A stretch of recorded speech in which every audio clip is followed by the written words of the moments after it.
কয়দিন আগে তাদের একজন নেতা বলছে যে বাংলাদেশকে মৌলবাদীদের হাতে তুলে দেওয়ার জন্য আমরা অগাস্ট বিপ্লব করি নাই। দেখেন অবস্থা, দেখেন আগের তারা যেই শব্দ বলেছে নতুন তারা একই শব্দ বলছে। এর মানে হচ্ছে সকল শিয়ালের এক রা, তারা সবাই একমত, তারা আল্লাহর কোরআনের বিরুদ্ধে অবস্থান নেয় শুধু নিজের ক্ষমতার স্বার্থের কারণে। 54 বছর আল্লাহর আইনে দেশ চালায় না, আমরা যারা চালাইতে বলি আমাদেরকে সহ্য করে না, রাজাকার বলে গালি দেয়। তোমাদের সাথে ইবলিসের মিল আছে না নাই? কোরআনের আইনের কথা বললেই জঙ্গি জঙ্গি লাগে, ঠিক না? মৌলবাদী বলে গালি দেয়। যারা আল্লাহর আইনের পক্ষে থাকার কারণে আমাদেরকে জঙ্গি বলে, মৌলবাদী বলে, আল্লাহর কসম তারা সবগুলো কাফের হয়ে যায়। কারণ তাদের দুশ্মনীটা পার্সোনালি আমাদের সাথে না, দুশ্মনী সরাসরি আল্লাহর কোরআনের সাথে। আবু জেহেলেরা রাসূলুল্লাহকে আলামিন বলে নাই? আমার প্রিয় ভাইয়েরা চুপ থাকলেন কেন? জবাব দেন না। রাসূলকে আলামিন উপাধিকে আবু বকর দিছিল না কাফেররা দিছিল?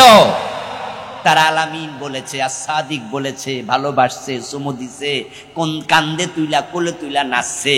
কিন্তু যখনই কোরআনের আয়াত নাজিল হলো, এখন কি চুমু দেয় না পাথর মারে? তো দুশ্মনী কি ব্যক্তি মুহাম্মদের সাথে না কোরআনের সাথে? ইয়েস, ঝামেলা কিন্তু এখানে। আল্লামা সাইদি ভালো মানুষ, এটা কিন্তু শেখ হাসিনাও জানে, এটা বিচারপতি মানিকেও জানে। আল্লামা সাইদি রহমতুল্লাহ আলাই মানুষের বাড়িতে আগুন দেওয়ার লোক না, উনি দর্শনকারী হতে পারে না, উনি মানুষ খুন করে না, এটা তারাও জানে। উনাকে জেলে নিয়েছিল আল্লাহর কোরআনের আইনের কথা বলার কারণে। অপরাধ ব্যক্তি সাইদির নয়। আবু জেহেলের একজন ঘনিষ্ঠ সহচর ছিল, তার নাম ছিল আখনাস, তার বাবার নাম ছিল শুরাইক। আখনাস ইবনে শুরাইক তিরমিজিতে পাওয়া যায়, সুনান তিরমিজিতে হাদিস আসছে। একদিন আখনাস ইবনে শুরাইক আবু জেহেলকে একা একা পেয়ে বলতেছে, নেতা, আপনার ভাতিজা আব্দুল্লাহর বেটা মুহাম্মদ পড়ুন সাল্লাল্লাহু আলাইহি ওয়াসাল্লাম, ছেলেটা তো বড্ড ভালো ছেলে, আমাদের তো ভাতিজা, ওকে তো আপনারা আমরা সবাই মিলা কোলে পিঠে করে মানুষ করছি। জন্মের আগে বাবা মইরা গেছে, 5 বছর বয়সে মা মইরা গেছে, তারপরে দাদা মইরা গেছে, আবু তালেব ওরে ভাতিজা হিসাবে পালছে, আপনিও তো ভাতিজা বলে ডাকেন। এই ছেলেটা তো ভালো মানুষ, কিন্তু গত 2-3 বছর ধইরা তার সাথে আমরা যে আচরণটা করতেছি এটা আমার বেশি ভালো লাগে না। আমরা ওরে পাথর মারলাম, গণক বললাম, কবি বললাম, পাগল বললাম, জাদুকর বললাম, ওরে আমরা 7ম হিজরি সনে জেলে ঢুকাইলাম, 10ম সন পর্যন্ত 3 বছর জেলে রাখলাম। তারে যে এত বকাবকি আমরা করি, কিন্তু আমার কাছে আশ্চর্য লাগে এই ফোলাডা আমাদেরকে কোনোদিন একটা বকাও ফিরাইয়া দেয় নাই। ও নেতা, আমি আজকে একা একা আপনারে প্রশ্ন করতে চাই, আসলে আমরা যে তাকে মিথ্যাবাদী বলতেছি, তুমি নবী না? লাস্তা নবিয়্যা, লাস্তা নবিয়্যা। সে বলে ইন্নী রাসূলুল্লাহ, আমি আল্লাহর রাসূল। আমরা বলি লাস্তা মুরসালা, তুমি রাসূল না। যেই লোকটা জীবনে কোনোদিন মিথ্যা বলে নাই, এখন তারে আমরা মিথ্যুক বলতেছি। আসলে আমার কাছে কেমন কেমন লাগে, আপনি আর আমি এখানে দুজন মানুষ, একা একা আপনার কাছে আমার প্রশ্ন, আসলে কি সে মিথ্যাবাদী? আবু জেহেল বলতেছে, আখনাস এমন প্রশ্ন করলি রে, পাবলিকে শুনলেও উপায় নাই। আসলে ওই আব্দুল্লাহর বেটা মুহাম্মদ জীবনে কোনোদিন মিথ্যা বলে নাই, সে যে নবী এটাও মিথ্যা না। সুবহানাল্লাহ পড়েন। সে যে রাসূল এটাও ঠিক, এটাও সত্য, এটাও মিথ্যা না, সে মিথ্যা বলে না। এই কথা শোনার সাথে সাথে আখনাস ইবনে শুরাইক বলতেছে, নেতা, আমি অনেক আগে বুঝছি, শুধু আমনের ডরে কই না। কারণ নবী রাসূল ভালো মানুষ হওয়ার জন্য যত গুণাবলী আছে সব গুণ তার ভিতরে উপস্থিত। আচ্ছা, যেহেতু আপনিও এটা বুঝছেন, তাহলে আর ঝগড়া ফাসাদের দরকারটা কি? আমনে ভাত চাচা ও ভাতিজা, তো ওরে রাসূল মানলে তো ঝামেলা শেষ। ইমান আনেন, রাসূল মানেন, চলেন। আবু জেহেল বলে, আখনাস, তোর মতো এরম বুদ্ধি লইয়া কি আর দেশের নেতাগিরি করি? ঝামেলা হয়েছে, তাকে যদি নবী মানি, এখন থেকে মক্কার নেতৃত্ব আমার হাতে আর থাকবে না। আমি হব উম্মত, সে হবে নবী। আমি হব কর্মী, সে হবে নেতা।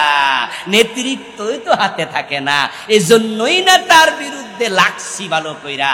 তখন আখনাস বলে, ও তাই বুঝি, এখন না বুঝছি। আমার প্রিয় ভাইয়েরা, আবু জেহেল এবং আখনাস ইবনে শুরাইক সেখানে গল্প করছে, দুজন মানুষ মরুভূমিতে। সেখানে তাদের দুজনের গোপন কথা শোনার জন্য আরেকজন আছে না নাই? তিনি কে? সাথে সাথে আল্লাহ তাআলা কোরআনের আয়াত নাজিল করে দিলেন, ইন্নাহুম লা ইউকাযযিবুনাকা ওয়ালাকিন্না الظالمين بآيات الله يجحدون। সুবহানাল্লাহ পড়েন। ও নবী, ইন্নাহুম লা ইউকাযযিবুনাকা, তারা আপনাকে মিথ্যুক বলে না, তারা গোপনে গোপনে বলে আপনি সত্যবাদী। ওয়ালাকিন্নাল যালিমিনা বিআয়াতিল্লাহি ইয়াজহাদুন, বরং এই জালেমগুলো আল্লাহর কোরআন মানে না। প্রবলেম শুধুমাত্র এখানে, কোরআন মানলে তাদের নেতৃত্ব থাকে না। আজকের বাংলাদেশও তারা জানে যে আলেম উলামারা মৌলবাদী না, জঙ্গিবাদী না, আমরা রাজাকার না, আল্লামা সাইদি খুনি না, ধর্ষণকারী না। প্রবলেম হলো কোরআন। কোরআনের আইন কায়েম হলে তাদের চুরি ডাকাতির সুযোগ থাকবে না। আল্লামা সাইদি রাহিমাহুল্লাহ বলছে, জমিন যার আইন চলবে, শুধুই তার, আল্লাহ ছাড়া কারো আইন মানা যাবে না। এখন বলুন তো, আল্লাহর আইন যদি বাংলাদেশে কায়েম হয়, তাহলে যারা চুরি করে তাদের হাত থাকবে না, কেটে দেয়া হবে? এটা কি বাংলাদেশের সুরগুলো জানে না? এমন জানা জানে। এ কোরআন তারাও পড়ে, রমাদানে খতম করছে, ওয়াজ মাহফিলে আছে। যখনই শোনে যে চোর ধরে হাত কাটা হবে, তখনই যারা দেশের টাকা চুরি করছে, লুটপাট করেছে, তারা নিজেরা আয়নার সামনে দাঁড়াইলে আয়নার ভিতরে কি দেখে? চোর দেখে। মনে মনে ভাবে, যদি হুজুরদের এই কথাগুলো বাংলাদেশে বাস্তবায়ন হয়, অনেক নেতার হাত থাকবে না। মন্ত্রী, এলাকার মেম্বার, চেয়ারম্যান হয়েছে, যখন এমপি হয়ে যায়, বিকাল বেলায় ভোট গণনার পরে রেজাল্ট ঘোষণা হয়ে যায়, অমক হয়েছে থানার এমপি, তখন ইংরেজিতে মানুষ বলে অমক পাস করছে। পাস শব্দের অর্থই হলো সফলতা। তাহলে মানুষ মনে করে এমপি হইলে সফল, মন্ত্রী হইলে সফল, টাকা পয়সা হইলে সফল। কিন্তু আমার আল্লাহ বলে, না না, ফামান যুহজিহা আনিন নারি ওয়া উদখিলাল জান্নাতা ফাকাদ ফাজ, যাকে জাহান্নাম থেকে মুক্তি দেয়া হলো এবং জান্নাতে প্রবেশ করানো হলো, শুধুমাত্র সে সফল হলো। যাকে আল্লাহ বলেন আমি জান্নাত দিয়েছি, জাহান্নাম থেকে মুক্তি দিয়েছি, ফাকাদ ফাজ, নিশ্চয় সেই সফল। যে জান্নাত পায় নাই, সে সফল হতে পারে নাই। থাকার জন্য ঘর নাই, খাওয়ার জন্য খাবার নাই, পরিধান করার জন্য কাপড় নাই, ফুটপাতে ঘুমা, গরিব মানুষ, পরের রিক্সা চালায়, পরের জমি বর্গা চাষ করে সংসার চালায়, কিন্তু সুদ খায় না, গোশ খায় না। ওই গরিব কৃষক নামাজের সময় হলে ক্ষেতের আইলে গামছা বিছায়া নামাজ পড়ে, নামাজ কাজা করে না। এমনও আছে না নাই? এগুলো হলো সফল মানুষ। এসি রুমে থাকে, শত শত কোটি টাকার মালিক, কিন্তু রমাদানে রোজা রাখে নাই। এমন আছে না নাই? সুস্থ সবল মানুষ সুখে আছে, এসি গাড়ি, এসি বাড়ি, এসি অফিস, কিন্তু সে এসি রুমে বইয়া থাকে আরামে, জোহরের নামাজটাও পড়ে। এই লোকটা টাকাওয়ালা কিন্তু সফল মানুষ না। আমরা মনে করি যার টাকা পয়সা আছে এতে সফল। অদ্য দুনিয়ার সম্রাট ওমর রাদিয়াল্লাহু তাআলা আনহু পৃথিবীর মানুষকে লক্ষ্য করে তিনি বলেছিলেন, মান ইতাজ্জা বিমাকানিহি ফালিয়ানজুর ইলা ফিরাউন ওয়া মান ইতাজ্জা বিমালিহি ফালিয়ানজুর ইলা কারুন ওয়া মান ইতাজ্জা বিনাসাবিহি ফালিয়ানজুর ইলা আবি লাহাব ইন্নামাল ইজ্জাতু বিত্তাকওয়া। قال تعالى وتلك الجنة التي نورث من عبادنا من كان تقيا। হযরত ওমর বলেন, দুনিয়ার মানুষ শোনো, যদি ক্ষমতাওয়ালা মানুষ সফল হয়, তোমরা যারা এমপি মন্ত্রী হইছো ভাবো তুমি সফল মানুষ, আমি ওমর পরামর্শ দেই তাহলে ফেরাউনের দিকে তাকাও। ফেরাউন মিশরের প্রেসিডেন্ট ছিল, কিন্তু বলুন তো সে সফল না ব্যর্থ? ক্ষমতাওয়ালা হলে সফল না। ফেরাউন ক্ষমতাওয়ালা ছিল, কিন্তু সফল মানুষের তালিকায় তার নাম নাই। পৃথিবী সাক্ষী, আল্লাহ তারে ডুবাই ছাড়ছে, বেজ্জতি করছে। নমরুদ তামাম পৃথিবীর প্রেসিডেন্ট ছিল, তামাম পৃথিবীর অধিপতি ছিল এমন মানুষ 4 জন, 2 জন মুমিন, 2 জন কাফের। তারা শাসন করেছে গোটা বিশ্ব। তার মাঝে মুমিন 2 জন, একজন যুলকারনাইন আর একজন সুলাইমান আলাইহিমাস সালাম। কাফের হলো 2 জন, একজন নমরুদ আর একজন বখতেনসর। যে নমরুদ তামাম পৃথিবীর প্রেসিডেন্ট ছিল, সে সফল না। আল্লাহ তাকে এত বেজ্জতি করছে, এক পর্যায়ে তার নিজের লোকেরা তাকে জুতা দিয়া পিটাইয়া হত্যা করেছে। ক্ষমতা থাকলে সফল নয়। ওমর বলেন, তাহলে ফেরাউনের দিকে তাকাও। আমার সামনে আজকের এই মাহফিলে যারা আছেন মোটামুটি পয়সাওয়ালা মানুষ, দেখবেন যারা একটু টাকাওয়ালা হয় তারা নিজেদেরকে একটু ভিআইপি মনে করে। তাই তাদের চলাফেরার মাঝে একটা ভিআইপি ভাব থাকে, উঠা বসার মাঝে, কথা বলার স্টাইলের মাঝে কেমন কেমন যেন একটু আলাদা আলাদা ভাব আছে। ওমর বলে, যদি পয়সাওয়ালা হলে মানুষ সফল হতো, তাহলে কারুনের দিকে তাকাও। কারুনের মতো ধনী পৃথিবীতে খুব কম আছে, কিন্তু কারুন সফল না ব্যর্থ। মিশরের কায়রো শহর থেকে 250 থেকে 300 কিলোমিটার দূরে ফাইয়ুম নামে একটা জেলা আছে। আমিও গিয়েছিলাম সেখানে, যেখানে কারুনকে তার সম্পদ সহ, তার ক্ষেত খামার, মিল ইন্ডাস্ট্রি, বাড়িঘর যা দিয়েছে আল্লাহ, সব সহ আল্লাহ মাটির নিচে ধসায়া দিছে। সে মাটির তলায় ধসতেই থাকবে ইলা ইয়াউমিল কিয়ামা, কিয়ামত পর্যন্ত। তার সম্পদ কি পরিমাণ ছিল এটা আমরা জানি না, তবে কোরআন মাজিদের সূরাতুল কাসাসে একটি আয়াতে আল্লাহ বলছেন, ওয়া আতাইনাহু মিনাল কুনুজ, আমি কারুনকে গুপ্তধনের ভান্ডারগুলোর মালিক বানাইয়া দিছিলাম। সূরাতুল কাসাসে আল্লাহ তাআলা বলেছেন, কারুনকে তিনি এত পরিমাণ সম্পদ দিয়েছিলেন যে তার টাকা পয়সা, স্বর্ণ অলংকার, গহনা রাখার জন্য যে লকার ছিল, আলমিরা ছিল, ওইগুলোর চাবি বহন করার জন্য একদল লোক ছিল। চাবির ভারে যাদের গর্দান নুয়ে যেত, এত সম্পদ আল্লাহ কারুনকে দিয়েছে। আজকের পৃথিবীতে যদি কেউ কাউকে লক্ষ্য করে বলে, মিয়া তুমি একটা কারুন, খুশি হয় না বেজার হয়? এই কি কইলি? কারুন হচ্ছে কৃপণতার একটি নতুন নাম, উপনাম। কারুন শব্দটা গালি, ফেরাউন শব্দটা গালি, নমরুদ শব্দটা গালি। ক্ষমতা ছিল ফেরাউনের, সফল নয়। ক্ষমতা ছিল আবু জেহেলের, সফল নয়। কিন্তু সফল হলো হযরত বেলাল। থাকার জন্য ঘর ছিল না, খাওয়ার জন্য খাবার ছিল না।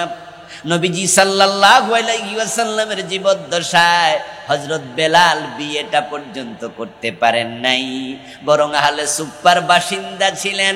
রাসূলুল্লাহর মসজিদের বারান্দায়, মসজিদে নববীতে ৭০ জনের মতো সাহাবী বসবাস করত, যাদের থাকার জন্য ঘর বাড়ি ছিল না। বেলাল ছিলেন তাদের একজন। বলুন তো, গরিব বেলাল, টাকা নাই, ক্ষমতা নাই, আওয়াজ দিয়ে বলতে হবে হযরত বেলাল ব্যর্থ না সফল? বেলাল সফল মানুষ। আজকে যদি হযরত বেলালকে আমরা আপনাদের এই কালীগঞ্জ বাজারে পাইতাম, নলতা বাজারে পাইতাম, কেউ যদি বলতো ওই যে বেলাল রাসূলের সাহাবী যায়, আমরা তো সবাই পাগল হইয়া বেলালের পিছনে দৌড়াতাম, বেলালকে কাঁধে নিয়ে তুলে নাচতে থাকতাম, গায়ের জামা খুলে বেলালের পা মুছে দিতাম। বেলালকে আমরা হৃদয় থেকে ভালোবাসি। বেলাল সফল মানুষ, কারণ বেলাল এমন একজন ব্যক্তি রাসূলুল্লাহ যাকে জীবদ্দশায় জান্নাতি ঘোষণা দিয়েছেন। তিনি মেরাজ থেকে ফিরে এসে বলেছেন, বেলাল, মেরাজের রাতে আমি জান্নাতে ঢুকেছি, আমার আগে আগে তোমার পায়ের শব্দ শুনেছি। সফলতার নাম হলো জান্নাত। হাজার কোটি টাকা আছে, বিঘা বিঘা জমিন আছে, এলাকার এমপি মন্ত্রীর চেয়ারটা দখলে আছে, দেশের বড় ইউনিভার্সিটির বিসির পোস্ট আছে, আপনি অনেক বড় শিক্ষিত, জ্ঞানী গুণী পণ্ডিত, পয়সাওয়ালা, ধনী, কিন্তু আপনার নাম জান্নাতি মানুষের কাতারে নাই। আপনি সফল না ব্যর্থ? আপনি ব্যর্থ মানুষ। যে জান্নাত পায় না সে কিচ্ছু পায় নাই, আর যে জান্নাত পেয়েছে তার মতো ধনী কেউ নাই। মোমেনরা সব জান্নাতি, সুবহানাল্লাহ পড়েন। একজন মোমেনও চিরস্থায়ী জাহান্নামী হবে না। قال رسول الله صلى الله عليه وسلم من قال لا اله الا الله دخل الجنه ما من احد يقول لا اله الا الله دخل الجنه من قال لا اله الا الله ثم مات عليه دخل الجنه من يشهد ان لا اله الا الله وان محمدر رسول الله دخل الجنه। নবীজি অনেক স্টাইলে, অনেক ভঙ্গিতে ডজন ডজন হাদিস বলেছেন যে ঈমান নিয়ে মরবে সে নিশ্চিত জান্নাতে যাবেই। কাদ আফলাহাল মুমিনুন, ঈমানদাররা সফল, তারা জান্নাতি। প্রিয় ভাইয়েরা, আমি আশা করছি ঈমানদার হলে জান্নাত পাওয়া যায়, এটুকু বুঝাইতে পারছি নাকি? ঈমানদাররা কি পাবে? জান্নাত পাবে। ঈমান যদি থাকে জান্নাত পাবেন। কিন্তু সমস্যা এক জায়গায়, সেটা হলো বাংলাদেশে ঈমানদারের সংখ্যা অনেক কম। প্রবলেম হলো এখানে। বরং বাংলাদেশে অসংখ্য কাফের নামাজি, অসংখ্য মুশরিক হাজি, অসংখ্য টুপিওয়ালা, দাড়িওয়ালা জাহান্নামী। সমাজে তাকালে দেখা যায় মুসলমানের অভাব নাই, কিন্তু কোরআন হাদিসের আয়না চোখে দিয়া, গ্লাস চোখে দিয়া, মাইক্রোস্কোপ চোখে লাগায়া তাকালে সমাজে দেখা যায় মুসলমানের সংখ্যা বড়ই কম। ভোটার লিস্টিতে মুসলমান 92%, আগে নাকি 90% ছিল।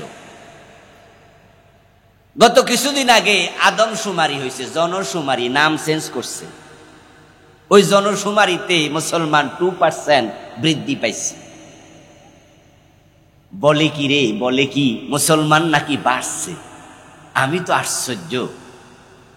নবীজি বলছেন কিয়ামত যত আগাবে মুসলমান ততই কমবে, কমতে কমতে কমতে কমতে এমন একটা সময় আসবে যখন আসমানের নিচে জমিনের উপরে একজন মুসলমানও আর থাকবে থাকবে না, ঠিক তখন কিয়ামত হবে। ক্বালান নবিয়্যু সাল্লাল্লাহু আলাইহি ওয়াসাল্লাম লা তাকুমু সাআতু আলা আহাদিন ইয়াকুলু আল্লাহ আল্লাহ, রাওয়াহু মুসলিম। নবীজি বললেন যে আল্লাহ বলার মতো একজন মুসলিম থাকলে কিয়ামত হবে না। তাহলে কিয়ামত যেদিন হবে আল্লাহ বলার মতো একজন মুসলিমও থাকবে না। আপনাদের কাছে আমার জিজ্ঞাসা, জবাব দিন, কিয়ামত কি পিছাচ্ছে না আগাচ্ছে? তো কিয়ামত যদি আগায় তাহলে মুসলমান কি বাড়ার কথা না কমার কথা? তো বাংলাদেশে 90% জায়গায় কি হয়েছে? 92। তো কমছে না বাড়ছে? তা হাদিসের সাথে তো মিলতেছে না। আমার বন্ধু 71-এ দেশ যখন স্বাধীন হয় তখন বাংলাদেশে মানুষ ছিল 7.5 কোটি। বঙ্গবন্ধু শেখ মুজিবুর রহমান নাকি বলছিলেন 74-এ দুর্ভিক্ষের পরে যখন নিজের কম্বলটাও নিজে পায় নাই, চুরি হয়ে গেছে, তখন বলছিলেন, কিরে মন্ত্রী, কম্বল আইছে 7.5 কোটি, মানুষও আছে 7.5 কোটি, আমারটা কই? মন্ত্রী নাকি বলছিল, স্যার আমনেরটাও নাই আমারটাও নাই, চুরি হইয়া গেছে। তখন বঙ্গবন্ধু আফসোস করে বলেছিলেন, হায় রে, মানুষ পায় স্বর্ণের খনি, আমি পাইছি চোরের খনি। 7.5 কোটি মানুষ ছিল, 50 লাখ হিন্দু, বৌদ্ধ, খ্রিস্টান ধরেন, বাদ দেন, তাহলে মুসলমান ছিল 7 কোটি। এখন মানুষ হয়ে গেছে প্রায় 20 কোটি। 2 কোটি যদি বাদ দেন হিন্দু, বৌদ্ধ, খ্রিস্টান, তাহলে মুসলমান হয়েছে 18 কোটি। 71-এ মুসলমান ছিল 7 কোটি, এখন মুসলমান 18 কোটি। আজ থেকে 10 বছর পরে এই সংখ্যা এটা থাকবে না, আরো বাড়বে, হয়তো মুসলমান হয়ে যাবে 30 কোটি। অথচ হাদিস হলো একজন মুমিন থাকলে কিয়ামত হবে না। তো আমরা বাংলাদেশে যেভাবে বাড়তাছি, তাহলে কিয়ামত হওয়ার তো কোনো সম্ভাবনাই নাই। শুধু বাংলাদেশের কারণে তো কিয়ামত আপাতত বন্ধ। আসলে কি মুসলমান বেড়েছে? قال رسول الله صلى الله عليه وسلم يأتي على الناس زمان يجتمعون في المساجد ليس فيهم مؤمن। আজ থেকে 1450 বছর আগে নবীজি সাল্লাল্লাহু আলাইহি ওয়াসাল্লাম বলেছেন, এমন এক জামানা আসবে যেই জামানার মানুষগুলো জামাতের সাথে নামাজ পড়বে, কিন্তু সেই জামাতে একজনেরও ঈমান থাকবে না। রাসূলের হাদিস শোনাচ্ছি, ইয়াতি আসবে, আলান নাস মানুষের কাছে, জামানুন সময়, কাল, ইয়াজতামিউনা ফিল মাসাজিদ তারা মসজিদগুলোতে একত্রিত হবে, নামাজ পড়বে জামাতের সাথে, লাইসা ফীহিম মুমিন তাদের মাঝে ইমাম, মুয়াজ্জিন, মুসল্লি একটারও ঈমান। সে জামানা আসবে না, এসে গেছে? কি মনে হয়? ও মুসলমান, 92% হয়নি, 2% মুসলমান বাড়েনি। এগুলো শুধু ভোটার লিস্টিতে আছে, ওই যে কাজীর গরুর মতো কেতাবে আছে, গোয়ালে নাই। এই যে আমার সামনে একটা কাগজ, ওই হুজুর ওই সাদা কাগজটা একটু দিয়েন, সাদাটা দেন, দেন একটা সাদা কাগজ। এই যে কাগজ আমার সামনে সাদা হলে দেখতে দূর থেকে সুবিধা, এখানে যদি আমি লিখি পোয়াকার পা নরসিকান্নি, উচ্চারণ কি হবে? বলেন না, বলেন কি হবে? কাগজটা ভিজবে।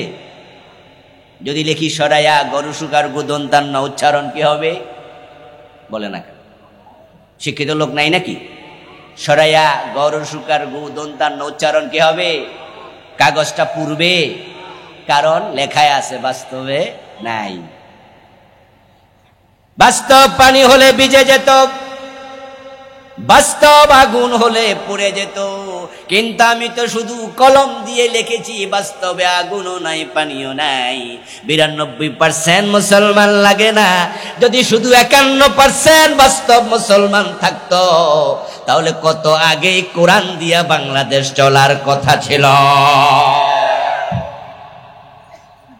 ডক্টর কামালের লেখা সংবিধান দিয়া এই 54 বছর বাংলাদেশ চলার কথা ছিল না।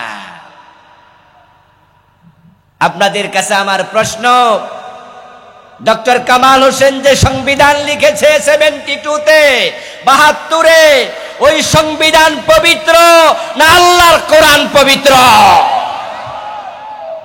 কোরআন থাকতে আর কোন সংবিধান দরকার আছে? কিন্তু ডক্টর কামাল হোসেন সংবিধানে লিখছে সুর ধরে জেলে দাও, আর আমার আল্লাহ কোরআনের মাঝে লিখে দিছে সুর ধরে হাত কেটে দাও। 54 বছর আমরা আল্লাহটা মানতেছি না ডক্টর কামালেরটা? আল্লাহ তাআলা বলেছে জেনা করলে 100 বেত লাগায়া দাও, বিবাহিত হলে পাথর মারো। নবী মুহাম্মদ বলেছে মদ পান করলে 80 বেত দিতে হবে। আর ডক্টর কামালেরা লিখেছে না না, এগুলো দরকার নাই, উল্টা আইন দিয়েছে। 54 বছর আমরা কোরআন মানছি না, ডক্টর কামালের কথা মানতেছি। তো ডক্টর কামালের সংবিধান মানলে আল্লাহর গোলাম হইলেন কেমনে?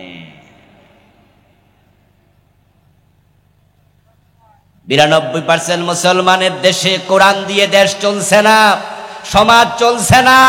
কোরআন শুধু তেলাওয়াত করে তাকে রাখার কিতাব না। কোরআন শাসিত হতে আসেনি, কোরআন বিশ্বকে শাসন করতে এসেছে। নবীজি সাল্লাল্লাহু আলাইহি সাল্লাম যখন মদিনার প্রেসিডেন্ট ছিলেন 10 বছর, তখন তিনি মন মতো দেশ চালাইছে না কোরআন মতো? মুখে কি তালা দিছেন? কথা বলুন না প্রিয় ভাইয়েরা। রাসূল যখন মদিনা চালিয়েছেন মন মতো না কোরআন মতো? আবু বকর, ওমর, ওসমান, আলী রাদিয়াল্লাহু তাআলা আনহুম 4 খলিফা রাষ্ট্র চালিয়েছেন 30 বছর। হযরত ওমর তো অর্ধ পৃথিবী চালিয়েছে। আওয়াজ দিয়ে বলুন না মন মতো না কোরআন মতো? সে কোরআন বাংলাদেশে আছে না নাই? কোরআন দিয়ে দেশ চালানো দরকার আছে কিনা? আমরা আগামী সংসদে কোরআন পাঠাতে চাই। আল্লাহ সুযোগ দিয়েছে, আমরা মাথা তুলে দাঁড়ালে এই সংবিধান বাতিল করে কোরআনকে সংবিধান বানানো যাবে। কোরআন সংবিধান কে কে চান হাত তুলে দেখান। নারে তাকবীর!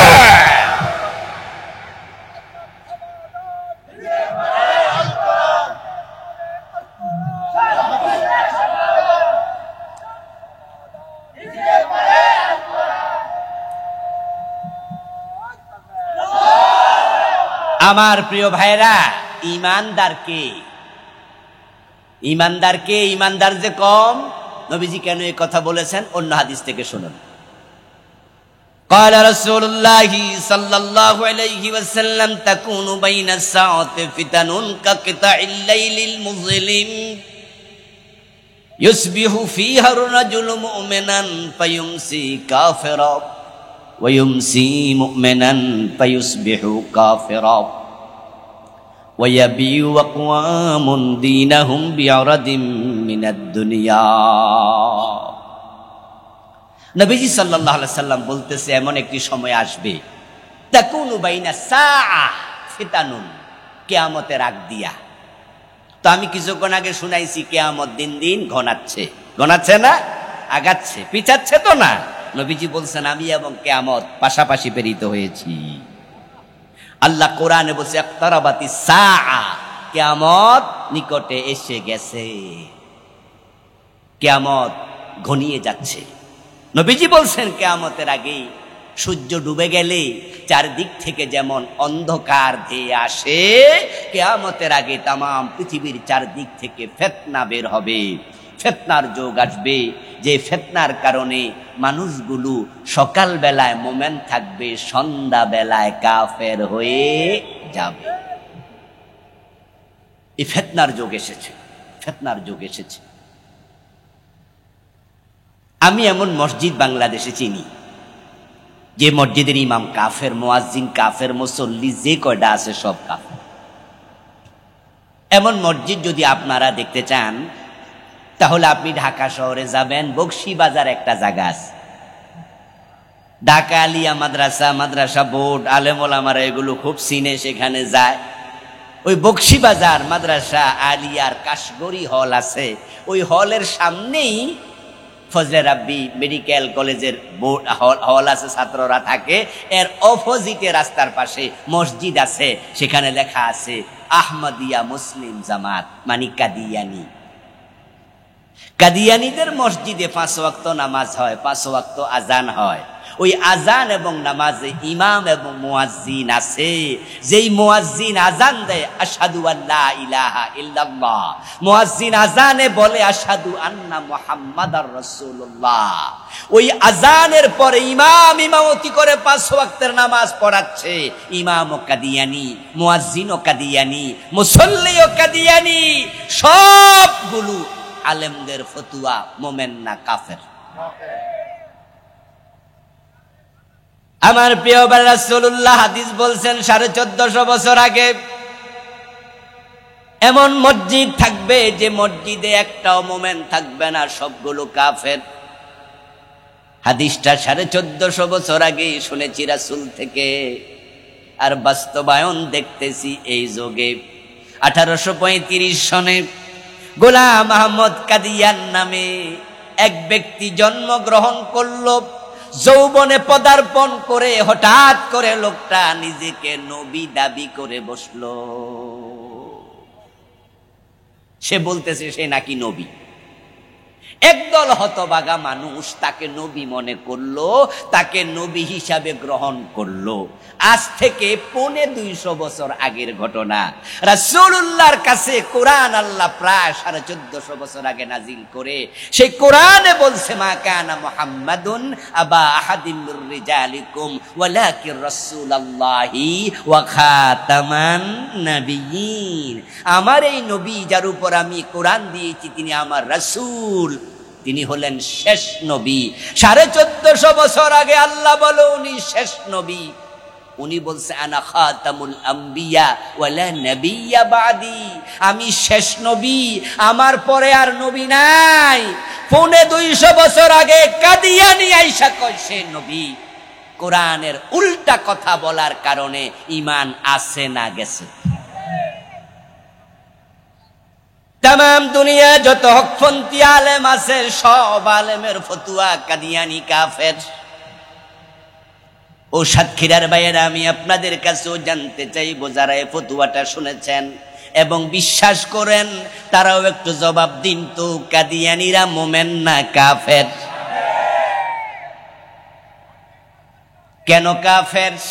কারণ তারা কোরআন মাজিদের একটা আইন মানে না, একটা মেসেজ মানে না।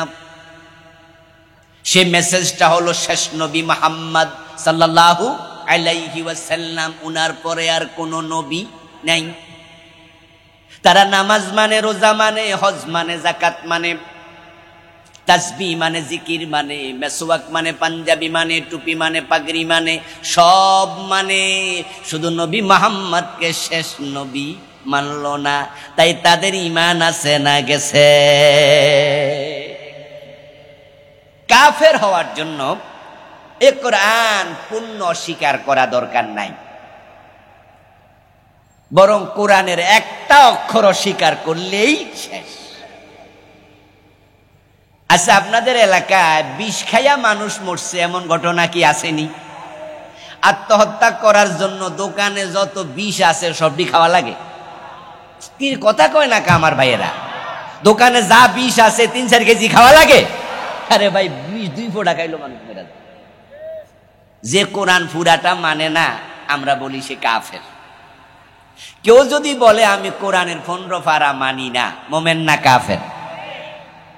যদি কেউ বলে আমি 29 পারা মানি, 1 পারা মানে না, মোমেন না কাফের?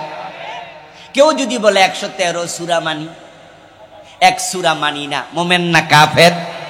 যদি কেউ বলে সব মানি 1 অক্ষর মানি না, মোমেন না কাফের? আচ্ছা বলুন তো, কে বড় কাফের কে ছোট কাফের?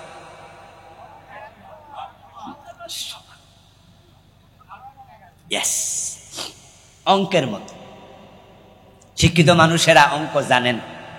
10 লাইনের অঙ্ক, একজন ছাত্র 10 লাইনে 10টা ভুল করছে, আর একজন ছাত্র 9 লাইন ঠিক লিখছে, 1 লাইন ভুল করছে। নাম্বার কি কম বেশি না সমান সমান 0? এক ভুলও জিরো, 10 ভুলেও জিরো। আর যে মোডে লেখে নাই সে কত পাইব? ইমানের ক্ষেত্রে আল্লাহ কোনো ছাড় দেবে না। ইমানদার যদি হতে চাও, এই কোরআনের বিসমিল্লাহর বা থেকে মিনাল জিন্নাতি ওয়ান নাসের সিন পর্যন্ত আল্লাহ যা বলেছে সব মানতে হবে। একটু উল্টা কথা বলবা ইমান শেষ। কোরআনে আছে আলা লাহুল খালকু ওয়াল আমর, সাবধান, সৃষ্টি যার, আইন চলবে শুধু তার। কোরআনে আছে ইনিল হুকমু ইল্লা লিল্লাহ, আল্লাহ ছাড়া কারো আইন মানা যাবে না। সুতরাং যারাই বাংলাদেশ আল্লাহর আইনে চলুক, কোরআন দিয়ে চলুক দ্বিমত করেছ, সবগুলো কাফের হয়ে গিয়েছ। তাহলে ফতুয়ার আলোকে বাংলাদেশে কি মোমেন বেশি না কাফের বেশি? কাফেরেরই অভাব নাই। আল্লাহর কোরআনের আইনে বাংলাদেশ চলুক, এজন্য কোন রকমের তৎপরতা নাই, কোন কর্ম নাই। ইভেন আল্লাহর আইনে কোরআন বাংলাদেশ চলুক যারা বলে তাদের দলেও যোগ দেন নাই, তাদেরকে দূর থেকে সাপোর্টও করেন নাই, বরং আল্লাহর আইনের কথা শুনলে এটাকে রাজনীতি বলে এড়ায়া গেছে এমন লোক আজকের মাহফিলও আছে না? না, আল্লাহর কসম আপনিও কাফের। বলতে পারেন হুজুর আমি তো কালেমা পড়ি, আমি তো নামাজ পড়ি, রোজা রাখি। দোস্ত তুমি নামাজি কাফের, তুমি হাজি সাহেব তুমি কাফের, তুমি হজওয়ালা কাফের। قال رسول الله صلى الله عليه وسلم تكون بين الساعة فتن كقطع الليل المظلم, অন্ধকারের মতো ধেয়ে আসবে কুফরি ফিতনা। এক ফিতনায় পড়ছো তোমার ঈমান শেষ। ইবলিস শয়তান যারা জানেন তারা একটু জবাব দিন তো, সে কি মোমেন না কাফের? সে আল্লাহর কয়টা আইন মানে নাই? আচ্ছা, এই আইনটা অমান্য করার আগে সে কি কাফের ছিল? বরং সে ছিল সবচেয়ে বড় আবেদ। কোরআনে পাওয়া যায় কানা মিনাল জিন, ইবলিস ছিল জিন জাতির লোক, সে কিন্তু ফেরেশতা না। তবে সে ইবাদত করতে করতে এত উপরে উঠছে, আল্লাহ তাকে ফেরেশতাদের সাথে একসাথে বসবাস করার, থাকার অনুমতি দিয়ে দিচ্ছে। আদম নবীকে আল্লাহ তাআলা যখন সৃষ্টি করেন তখন আল্লাহ তাআলা তার এই মনোবাসনাটা ব্যক্ত করেছিলেন ফেরেশতাদের কাছে। ওয়াইজ কুল্লা লিল মালাইকাতি ইন্নী জাইলুন ফিল আরদি খলিফা, আমি ফেরেশতাদেরকে বলেছিলাম ইজ ক্বালা রাব্বুকা লিল মালাইকা ইন্নী জাইলুন ফিল আরদি খলিফা। আদম তৈরি হলো, আল্লাহ খলিফা বানালেন। বানায়া আদমকে সেজদা করার জন্য আল্লাহ অর্ডার করলেন কাদেরকে? ওয়াইজ কুলনা লিল মালাইকাতি ইসজুদু লি আদম, ও ফেরেশতারা তোমরা আদমরে সেজদা করো। কাদেরকে বললেন? ভাইরা কথা বললে ভালো লাগে, বলেন না কারে বললেন? লিল মালাইকা। মালাইকা অর্থ কি? ওয়াইজ কুলনা লিল মালাইকা, আমি বলেছি ফেরেশতাদেরকে উসজুদু তোমরা সিজদা করো লি আদামা, আদমকে। আল্লাহ বলে আমি ফেরেশতাদেরকে বলেছি। ইবলিস কি ফেরেশতা না জিন? তেহেরে তো কই নাই, হে নাইলো করতে, তার সাথে তো আল্লাহর কথাবার্তাই নাই, কথা চলছে ফেরেশতাদের সাথে। ব্যাপারটা ছিল সেখানে ইবলিস একমাত্র জিন আর বাকি সব ফেরেশতা। সে জিন হওয়ার পরেও এখন বসবাস করে, চলাচল করে কাদের সাথে? কারণ এত বেশি ইবাদত করেছে, তার মর্তবা আল্লাহ বাড়াইয়া দিছে। কোন আলেম বলেছেন, বর্ণনা এসেছে, ইবলিস এত বেশি সেজদা আল্লাহকে দিয়েছে, তামাম জমিনে 4 আঙ্গুল মাটি পাওয়া যাবে না যেখানে ইবলিসের সেজদা পড়ে নাই। তাই কোন আলেম বলেন যে ইবলিস সে মুআল্লিমুল মালাইকা, সে ফেরেশতাদের ওস্তাদ ছিল।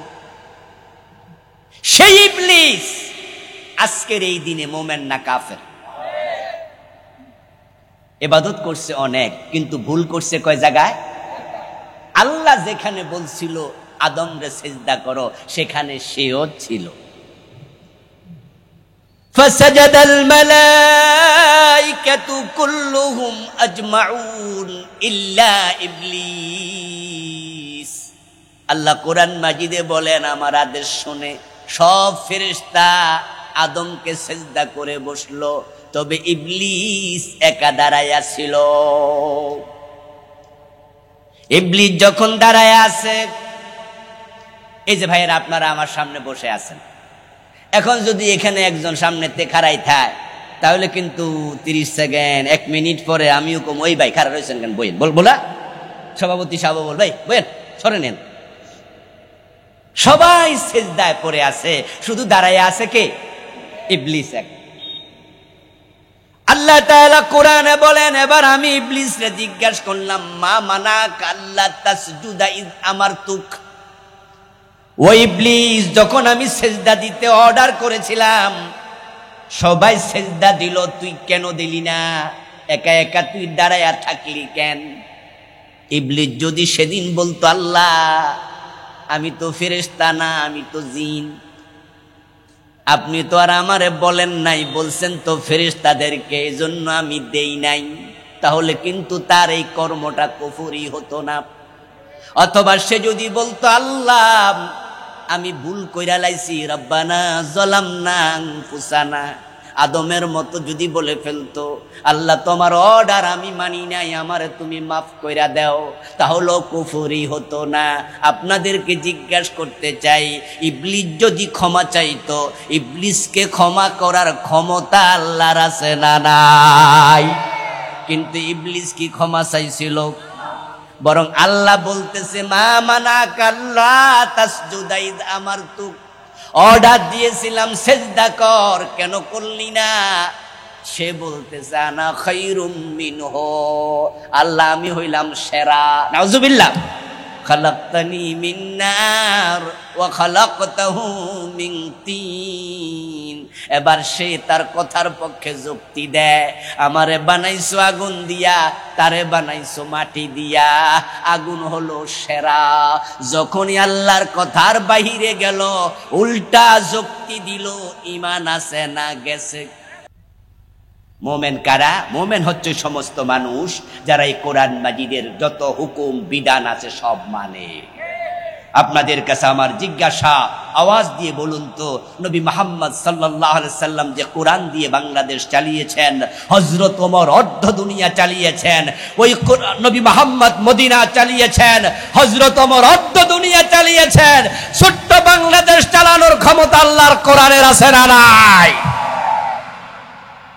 আমরা যদি কোরআনের পক্ষে দাঁড়িয়ে যেতে পারি, তাহলে কোরআন দিয়ে বাংলাদেশ চলবে, কেউ ঠেকাতে পারবে না। এটা ঈমান, এটা ঈমান। কোরআনের বিরুদ্ধাচরণ করার নাম কুফর। কোন কুফর করলে ঈমান থাকে না, শিরিক করলে ঈমান থাকে না, মনে মনে নেফাকে ইতিকাদি পোষণ করলে ঈমান থাকে না। আল্লাযীনা হুম ফী সালাতিহিম খাশিউন। এবার আল্লাহ তাআলা বলছেন, সফল মোমেন যারা, জান্নাতি মোমেন যারা, তাদের ঈমানের 1 নাম্বার পরিচয়, তাদের প্রথম গুণাবলী হলো তারা নামাজের মাঝে থাকে বড় খাশি। সফল মোমেন, নামাজি মোমেনের পরিচয় হলো তারা নামাজ যখন পড়বে তখন তারা নামাজের মাঝে খুশু খুদুওয়ালা হবে। যারা জান্নাতি মানুষ তারা কখনো নামাজ কাজা করতে পারে না। অথচ আমাদের বাংলাদেশে মোমেন পরিচয় দেয়, 5 ওয়াক্ত নামাজ পড়ে না, এমন লোক আছে না নাই? আপনাদের কারো ঘরে ঘরেও আছে জামাই নামাজি, বউ বেনামাজি, বাবা নামাজি, ছেলে বেনামাজি, স্বামী নামাজি, স্ত্রী বেনামাজি, স্ত্রী নামাজি, স্বামী বেনামাজি। কান খুলে শুনুন মুসলমান, যার নামাজ নাই আসলে তার ঈমানও নাই। নবীজি বলেছেন, মান তারাকা সালাতাম মুতাআম্মিদান ফাকাদ কাফারা। যে ব্যক্তি ইচ্ছা করে নামাজ ছেড়ে দেয় সে কুফরি করে। قال رسول الله صلى الله عليه وسلم بين المرء وبين الكفر والشرك ترك الصلاة। একজন ব্যক্তি মুমিন না কাফের না মুশরিক, তার পরিচয় হলো নামাজ ছেড়ে দেয়া। যে নামাজ ছেড়ে দেয় তার ঈমান থাকে না।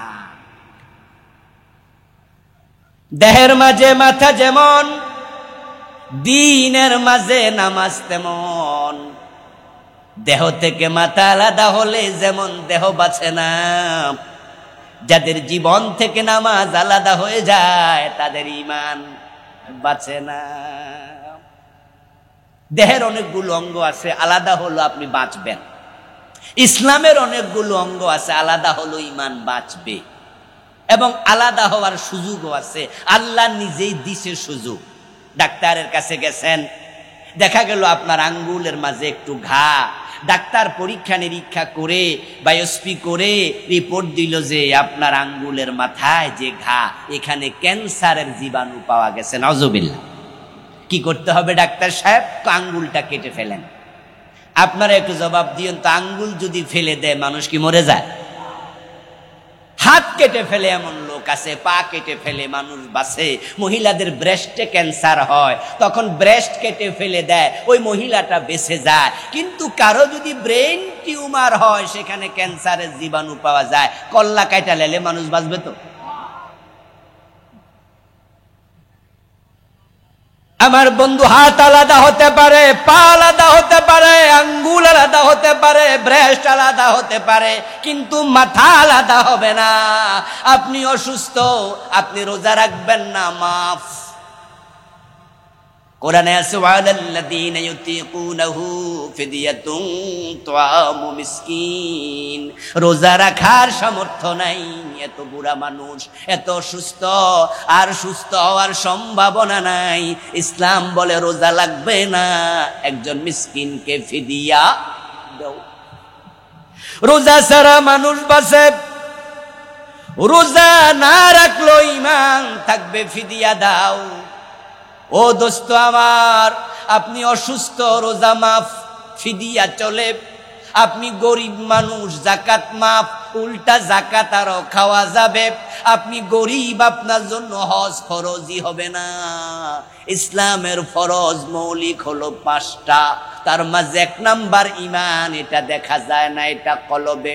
দ্বিতীয়টা হলো নামাজ, 3 নাম্বারটা যাকাত, 4 নাম্বারটা রোজা, 5 নাম্বারটা হজ। এই 5টার মাঝে তাকায়া দেখেন, অসুস্থ রোজা মাপ, গরিব মানুষ হজ মাপ, গরিব মানুষ যাকাত মাপ। ঈমান তো দেখা যায় না, কিন্তু নামাজ নামক বিধানের দিকে তাকাও। অসুস্থ হও ফরজ, সুস্থ হলেও ফরজ, গরিব হলেও ফরজ, ধনী হলেও ফরজ। দাঁড়াইতে পারো না, বসা পড়ো, বসে পারো না, শুইয়া পড়ো, ওযু করতে পারো না, তায়াম্মুম করো। নামাজ মাফের কোনো সিস্টেম নাই। একটা ফরজ কখনো জীবন থেকে আলাদা হবে না। এমন অসুস্থ হয়েছেন, আগুন লেগে পুরা বডি পুড়ে গেছে চামড়া, ডাক্তার আপনাকে এমন ভাবে করছে, আপনার ব্যান্ডেজ করে দিছে, পুরা বডি ফেঁসাইয়া বাক্সা বানাই লাইছে। বলছে যে আগামী 15 দিন পানি টাচ করা যাবে না, হাসপাতালের বেডে সিট হইয়া শুয়ে থাকবেন, কাইট মাইট হওয়া যাবে না। শরীয়তের মাসালা কি? তখন কি নামাজ মাফ না তায়াম্মুম? তখন তো আপনি দাঁড়াইতেও পারেন না, লড়াছড়া করতে পারেন না। শরীয়ত বলতেছে, হ্যাঁ মিয়া, লড়াছড়া লাগবো না, পা দেও পশ্চিম দিকে, মাথা দেও পূর্ব দিকে, মাথার নিচে একটা বালিশ দাও, মাথাটা হালকা বাঁকা করে পশ্চিম দিকে মাথাটাকে, ইশারায় নামাজ পড়ো। নামাজ মাফের কোন সিস্টেম ইসলামে নাই।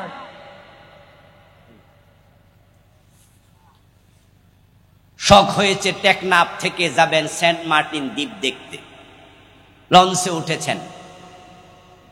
যখন লঞ্চ চলতে থাকবে 30-35 মিনিট চলার পরে চলে যাবেন বঙ্গোপসাগরের পেটের ভিতরে।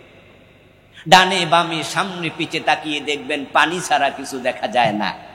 বঙ্গোপসাগরের মাঝখানে মনে হয় আপনি। হঠাৎ করে লঞ্চ ডুবে গেল। যারা সাঁতার জানেন তারা তখন বাঁচার জন্য সাঁতার দেয়া শুরু, কিন্তু কোন দিকে তীর আছে আপনি জানেন না, আন্দাজে সাঁতার দিচ্ছেন, বাঁচতেই হবে, জীবন মৃত্যুর সন্ধিক্ষণে আছেন। আপনি সাঁতার কাটা অবস্থায় হঠাৎ মনে পড়ে গেল আসরের নামাজ তো পড়ি নাই, সূর্য তো ডুবে যাচ্ছে। শরীয়তের বিধান হলো হুঁশ আছে যতক্ষণ নামাজ ফরজ, ওই সময়ে সাঁতার কাটতে কাটতে ইশারায় হলো ফরজ পড়িতে হবে, তখনও মাফ নাই। নামাজ কাজা করা যায় তিন কারণে, তিন কারণের বাহিরে কোনো কারণ চতুর্থটা নাই। একটা হলো ঘুমিয়ে থাকলে, ঘুম থেকে জেগেছেন, দেখেন সূর্য উঠে গেছে, অথচ নামাজটা তো পড়া দরকার ছিল সূর্য ওঠার আগে, ঘুমের কারণে মাফ। জেগেছ, এখন পড়ো, কাজা গ্রহণযোগ্য। নামাজ পড়েননি, মনেই নাই, এমন সময় মনে হয়েছে যখন নামাজের ওয়াক্ত শেষ, মনে হয়েছে যখন পড়ে নাও তখন কাজা গ্রহণযোগ্য। আরেকটা হলো বেহুশ ছিলেন, হুঁশ আসার পরে দেখেন যে ওয়াক্ত চলে গেছে, হুঁশ এসেছে যখন, নামাজ পড়ো তখন কাজা গ্রহণযোগ্য। এই তিন কারণের বাহিরে নামাজ কাজা গ্রহণযোগ্য না। তাই বঙ্গোপসাগরে সাঁতার কাটছ, জীবন মৃত্যুর সন্ধিক্ষণে হুঁশ যেহেতু আছে, সাঁতার কাটতে কাটতে হলো নামাজ পড়তে হবে, তখনও কাজা গ্রহণযোগ্য না।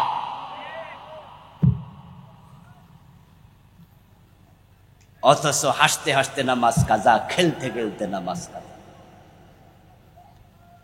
প্রিয় ভাই আমার, নামাজ পড়লে চলবে না, বরং খাশিউন আল্লাযীনা হুম ফি সালাতিহিম খাশিউন, নামাজের মাঝে খুশু খুদু অবলম্বন করো, এমন ভাবে নামাজ পড়ো যেন তুমি আল্লাহর সাথে কথা বলছো। নামাজের মাঝে এমন ভাবে তুমি কেরাত পড়ো, কালা রাসূলুল্লাহি সাল্লাল্লাহু আলাইহি ওয়াসাল্লাম, ইযা কামা আহাদুকুম ফি সালাতিহি ফাইন্নাহু ইউনাজি রাব্বাহু। রাসূলুল্লাহ বলেন, তোমাদের কেউ যখন নামাজে দাঁড়ায় তখন সে তার রবের সাথে কথা বলতে শুরু করে। আনতা আবুদাল্লাহ কান্নাকা তারাহু ফাইন লাম তাকুন তারাহু ফাইন্নাহু ইয়ারাকা। এমন ভাবে নামাজ পড়ো, ইবাদত করো যেন তুমি তোমার আল্লাহকে নিজের চোখে দেখতে পাচ্ছ। নামাজে দাঁড়াবেন তো মনটা নামাজের ভিতরে রাখবেন, এদিক সেদিক মন পাঠাবেন না। নামাজ পড়বেন, নামাজে 13টা ফরজ আছে, আর কানা হাকাম কয় ফরজ?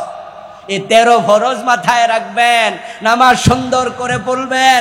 ওয়াল্লাযীনা হুম লিয-যাকাতি ফাইলুন, সফল মুমিন যাকাত দাও, যাকাত। যাকাত যাদের উপর ফরজ হয়েছে, যাকাত তাদেরকে বছরে একবার আদায় করিতেই হবে। চরিত্রের হেফাজত করুন, আমানতের খেয়ানত করবেন না, ওয়াদা করলে খেলাপ করবেন না, তাহলে মরার পরে হাসতে হাসতে জান্নাতে যেতে পারবেন, আপনি হবেন সফল। আল্লাহর কাছে আমরা মুনাজাত করি, দরখাস্ত করি, আল্লাহ তুমি আমাদেরকে জান্নাতি মানুষের অন্তর্ভুক্ত করে দাও। সবাই বলেন আমিন। হাযা মা ইনদি ওয়াল ইলমু ইনদাল্লাহ আলাইহি তাওয়াক্কালতু ওয়া ইলাইহি উনীব। প্রিয় ভাইরা, আমরা দোয়ার দিকে যাচ্ছি। ছোট্ট একটি প্রশ্ন এসেছে, প্রশ্নটির জবাব দেওয়ার পরে আমরা দোয়া করব ইনশাআল্লাহ। ফরজ নামাজের পর সম্মিলিত মুনাজাত করা যাবে কিনা? প্রিয় ভাইরা, নামাজ নিয়ে আমার লেখা বই আছে, আমি নাম দিয়েছি হাদিসের বৈচিত্র্যে পূর্ণাঙ্গ নামাজ। নামাজের যত অসঙ্গতি সব উত্তর আমার বইতে আছে, এই প্রশ্নের উত্তরটাও আছে। আমার লেখা বই আছে মোট 8টা। শিরকের উপরে আছে, বেদাতের উপরে আছে, নিফাকের উপরে, ইমানের উপরে, পরিবারের উপরে, সালাতের উপরে, রাসূলুল্লাহ জীবনীর উপরে। আমার গাড়িটা আছে এখানে, কালো গাড়িটা ওই যে দেখা যায়, ওখান থেকে নেবেন, বই সংগ্রহ করে পড়বেন। রাসূলুল্লাহ সাল্লাল্লাহু আলাইহি সাল্লাম সালাম ফিরানোর পরে তিনি দোয়া পড়তেন, দোয়াগুলো পড়বেন। তিনি একবার বলতেন আল্লাহু আকবার, 3 বার বলতেন আস্তাগফিরুল্লাহ, একবার পড়তেন আল্লাহুম্মা আনতাস সালাম ওয়া মিনকাস সালাম তাবারাকতা ইয়া যাল জালালি ওয়াল ইকরাম। একবার পড়তেন আল্লাহুম্মা আইন্নি আলা যিকরিকা ওয়া শুকরিকা ওয়া হুসনি ইবাদাতিকা।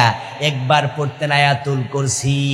নবীজি বলেছেন ফরজ নামাজের পরে যে ব্যক্তি নিয়মিত আয়াতুল কুরসি পড়ে তার জান্নাত আর তার মাঝে ব্যবধান শুধু তার মৃত্যু। নবীজি সাল্লাল্লাহু আলাইহি সাল্লাম 33 বার সুবহানাল্লাহ পড়তেন, 33 বার আলহামদুলিল্লাহ পড়তেন, 34 বার আল্লাহু আকবার পড়তেন। একবার পড়তেন আল্লাহুম্মা লা মানিআ লিমা আতাইতা ওয়া লা মুতিয়া লিমা মানাতা ওয়া লা ইয়ানফাউ জাল জাদ মিনকাল জাদ। একবার পড়তেন আশহাদু আল্লা ইলাহা ইল্লাল্লাহু ওয়াহদাহু লা শারীকা লাহু লাহুল মুলকু ওয়া লাহুল হামদু। লম্বা দোয়া। একবার পড়তেন সাইয়্যিদুল ইস্তিগফার আল্লাহুম্মা আনতা রাব্বি লা ইলাহা ইল্লা আনতা খালাকতানি আনা আবদুকা ওয়া আনা আলা আহদিকা ওয়া আদিকা। লম্বা দোয়া। রাসূল কোন কোন দোয়া পড়তেন আমার বইতে আমি লিখেছি, এগুলো পড়বেন।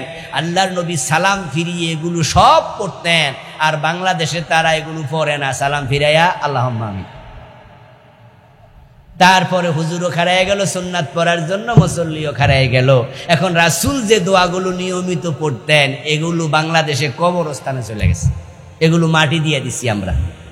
এজন্য আসুন আমরা সুন্নাত দিকে ফিরে আসি। তবে কেউ যদি দোয়া করতে চান পরে দোয়া টোয়া পইরা নিজে নিজে দোয়া করেন, কোনো অসুবিধা নাই।